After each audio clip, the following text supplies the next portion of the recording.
Pour la 12e année consécutive, se déroule cet hiver le prix littéraire des collégiens. Il rassemble plus de 800 étudiants des cégeps à travers la province entière. Ensemble, ils débattront afin de couronner leurs romans favoris. Voici donc une belle occasion pour eux de découvrir nos auteurs d'ici. Lovecraft, là, la fin, tu fais comme, il y a vraiment une chute.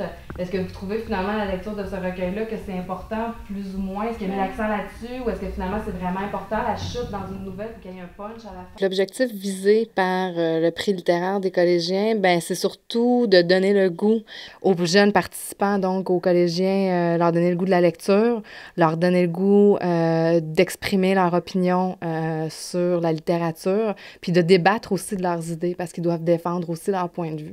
Le prix littéraire des collégiens a été créé suite à la première participation d'un cégep québécois au prix Goncourt des lycéens en France.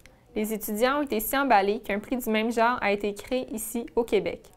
Je participe au prix littéraire des collégiens parce que j'aime bien lire, je suis curieux en lecture, puis pour moi, ça se présentait d'une opportunité de découvrir de nouveaux types de lecture, des nouvelles œuvres, puis de savoir en même temps l'actualité littéraire, qu'est-ce qui se passe en ce moment au Québec. Puis c'est quoi en général le prix littéraire des collégiens. J'avais aucune idée c'était quoi avant de m'impliquer là-dedans. Elle m'a frappé parce que c'est comme celle que j'ai aimé le plus puis le moins. Okay. Parce qu'elle était difficile. Les statistiques montrent que le pourcentage de jeunes de 15 à 24 ans qui lisent régulièrement des livres a augmenté de 8 % entre 1999 et 2009. Par contre, d'autres statistiques montrent que les jeunes de 15 à 17 ans passent environ 20 heures par semaine devant l'ordinateur. Comment intéresser les étudiants à la littérature? En fait, de deux façons, je pense que j'arrive à le faire. C'est toujours en débordant du cadre scolaire, donc en envoyant la littérature à la vie, aux grands thèmes qui nous occupent en réalité. Et l'autre façon, c'est de partir de l'extrême, de dire que la littérature c'est de la merde. Donc comme ça, de leur dire que c'est de la merde parce que plusieurs le pensent. Jusqu'en 1994, tous les cégepiens devaient suivre 4 cours de français de 45 heures, orientés sur le discours narratif, la poésie, l'essai, le théâtre ou la langue. Depuis la réforme Robillard en 1994, la durée des cours a augmenté de 15 heures et aborde maintenant la littérature française, québécoise et les communications. Les cours de littérature, c'est ça qui influence le lien que les jeunes développent avec la littérature.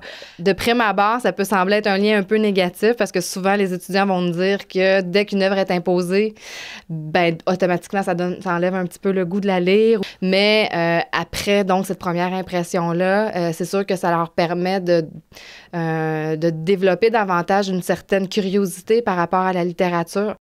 Au collégial, les étudiants lisent les œuvres de plusieurs auteurs, dont Molière, Victor Hugo, Émile Zola, Gabriel Roy ou Michel Tremblay. C'est un passage obligé qu'ils veuillent devenir ingénieurs ou infirmières. Le 9 avril prochain aura lieu la délibération nationale afin d'élire le grand gagnant de l'édition 2015 du prix littéraire des collégiens. D'ici là, les étudiants seront plongés comme jamais au cœur de la littérature québécoise. Ici Marie-Ève Lantier pour le Cégep régional de la Naudière à Terrebonne.